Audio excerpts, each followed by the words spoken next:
ಎಲ್ಲರಿಗೂ ನಮಸ್ಕಾರ. ಸಾಯಿರಾಮ್.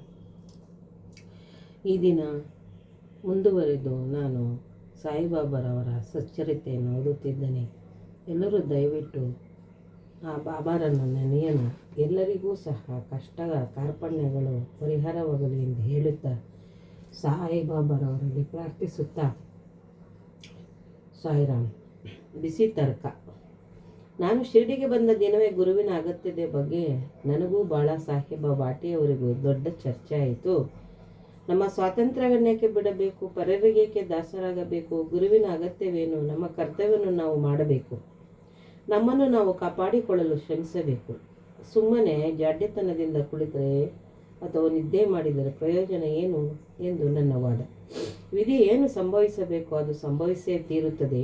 ಅನೇಕ ಮಹಾತ್ಮರು ಸಹ ಅನುಭವಿಸಿದ್ದಾರೆ. ನಾವೊಂದು ಬಗೆದರೆ ದೈವವೊಂದು ಬಗೆಯುತ್ತದೆ. ನಿನ್ನ ಬುದ್ಧಿವಂತಿಕೆಯನ್ನು ಬದಿಗೆ ತಳ್ಳು, ನಿನ್ನ ಅಹಂಕಾರ ನಿನಗೆ ಸಹಾಯವಾಗಲಾರದು ಎಂದು ಬಾಟಿಯವರ ವಾದ.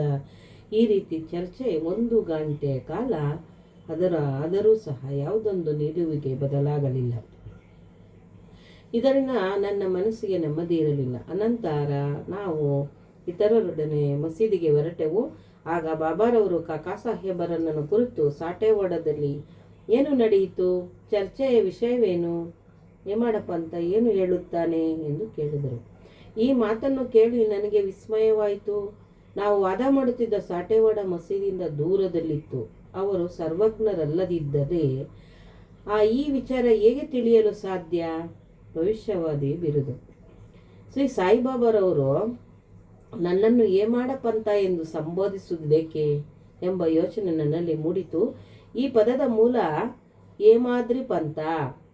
ಹೇಮಾದ್ರಿ ಪಂಥದವರು ಯಾದವ ಕುಲದ ದೇವಗಿರಿ ಮಹಾರಾಜರಾದ ಮಹಾದೇವ ಮತ್ತು ರಾಮದೇವರಾಜರಿಗೆ ಮಂತ್ರಿಯಾಗಿದ್ದರು. ವಿದ್ಯಾವಂತರು, ಸದ್ಗುಣ ಸಂಪನ್ನರು ಆಗಿ ಚತುರ್ವರ್ಗ, ಚಿಂತಾಮಣಿ, ರಾಜ್ಯ ಪ್ರಶಸ್ತಿ ಮುಂತಾದ ಗ್ರಂಥಗಳ ಕರ್ತೃಗಳಾಗಿದ್ದರು. ನವ ರೀತಿಯ ಲೆಕ್ಕ ವಿಧಾನವನ್ನು ಕಂಡುಹಿಡಿದಿದ್ದರು. ಮೂಡಿ ಲಿಪಿಯನ್ನು ಸೃಷ್ಟಿಸಿದರು. ನಾನಾದರೂ ಇದಕ್ಕೆಲ್ಲ ತದ್ವಿರುದ್ಧ, ಸಾಮಾನ್ಯ ಮಾನವ. ಆದರೆ ನನಗೇಕೆ ಈ ಬಿರುದನ್ನು ದಯಪಾಲಿಸಿದರು ಎನಿಸಿತು. ಅರ್ಥವಾಗಲಿಲ್ಲ. ಕೂಲಂಕುಷವಾಗಿ ವಿಚಾರ ಮಾಡತೊಡಗಿದೆ. ಆಗ ಈ ಬಿರುದು ಕೊಟ್ಟಿರುವುದು ನನಗೆ ಅಹಂಕಾರ ನಿರ್ಮೂಲನಕ್ಕಾಗಿ ಎಂದು ಮನಗಂಡೆನು ಮತ್ತು ಚರ್ಚೆಯಲ್ಲಿದ್ದು ನನ್ನ ಬುದ್ಧಿವಂತಿಕೆಗೆ ಕೊಟ್ಟ ಸನ್ಮಾನ ಎಂದು ತಿಳಿದುಕೊಂಡೆನು. ಮುಂದಿನ ಕಥೆಯನ್ನು ಪರೀಕ್ಷಿಸಿದರೆ ಬಾಬಾರವರು ಹೇಮಾಡಪಂಥ ಎಂದು ಕರೆದಿದ್ದು ನಿಜವಾಗಿಯೂ ಮಹತ್ವವಾದದ್ದು ಮತ್ತು ಭವಿಷ್ಯವಾದಿಯಾದದ್ದು ಎಂದು ಕಂಡುಬರುತ್ತದೆ. ಏಕೆಂದರೆ ಅವರು ನಮ್ಮ ಮುಪ್ಪಿನಲ್ಲಿ ಶ್ರೀ ಸಾಯಿ ಸಂಸ್ಥಾನದಲ್ಲಿ ಮೇಲ್ವಿಚಾರಣೆಯನ್ನು ನೋಡಿಕೊಳ್ಳುತ್ತಿದ್ದರು. ಲೆಕ್ಕಪತ್ರಗಳನ್ನೂ ಸಹ ಅವರೇ ನೋಡಿಕೊಳ್ಳುತ್ತಿದ್ದರು.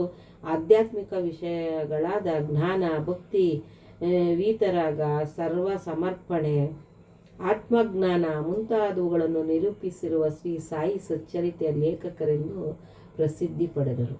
ಗುರುವಿನ ಅವಶ್ಯಕತೆ. ಹೇಮಾಡಪಂಥರು ಈ ವಿಚಾರವಾಗಿ ಯಾವುದೊಂದು ಟಿಪ್ಪಣಿಯನ್ನು ಸಹ ಇಟ್ಟಿರುವುದಿಲ್ಲ. ಆದರೆ ಕಾಕಾ ಸಾಹೇಬರು ಈ ವಿಷಯದ ಬಗ್ಗೆ ಈ ರೀತಿ ಹೇಳಿರುತ್ತಾರೆ. ಹೇಮಾಡಪಂಥರನ್ನು ಸಂಧಿಸಿದ ಮಾರನೇ ದಿನವೇ ಶ್ರೀ ಕಾಕಾ ಸಾಹೇಬ ದೀಕ್ಷಿತರವರು ಶ್ರೀ ಬಾಬಾರವರಲ್ಲಿಗೆ ಹೋಗಿ ನಾನು ಈಗ ಶಿರ್ಡಿ ಬಿಡಬಹುದಲ್ಲವೇ ಎಂದು ಕೇಳಿದರು. ಆಗ ಅಲ್ಲಿದ್ದ ಕೆಲವರು ಎಲ್ಲಿಗೆ ಎಂದು ಕೇಳಲು ಬಾಬಾರವರು ಮೇಲಕ್ಕೆ ಎಂದರು. ಆಗ ಅಲ್ಲಿಯೇ ಇದ್ದ ಓರ್ವನು ದಾರಿ ಹೇಗಿದೆ ಎಂದು ಪ್ರಶ್ನಿಸಿದನು. ಬಾಬಾರವರು ಅಲ್ಲಿಗೆ ಹೋಗಲು ಅನೇಕ ದಾರಿಗಳಿವೆ, ಇಲ್ಲಿಂದಲೂ ದಾರಿ ಇದೆ. ಆ ದಾರಿ ಬಹಳ ಕಠಿಣವಾದುದು. ದಾರಿಯಲ್ಲಿ ಹುಲಿ ಮತ್ತು ತೋಳಗಳಿವೆ ಎಂದರು.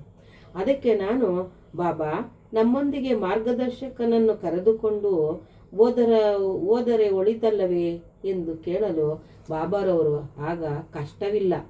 ಮಾರ್ಗದರ್ಶಕನು ಸುರಕ್ಷಿತವಾಗಿ ಉದ್ದೇಶಿತ ಸ್ಥಳಕ್ಕೆ ಕೊಂಡೊಯ್ಯುವನು. ಮಾರ್ಗದರ್ಶಕನಿಲ್ಲದಿದ್ದ ಪಕ್ಷದಲ್ಲಿ ದಾರಿಯಲ್ಲಿ ತೊಂದರೆಗೀಡಾಗುವ ಸಂಭವವಿದೆ ಎಂದು ಉತ್ತರಿಸಿದರು.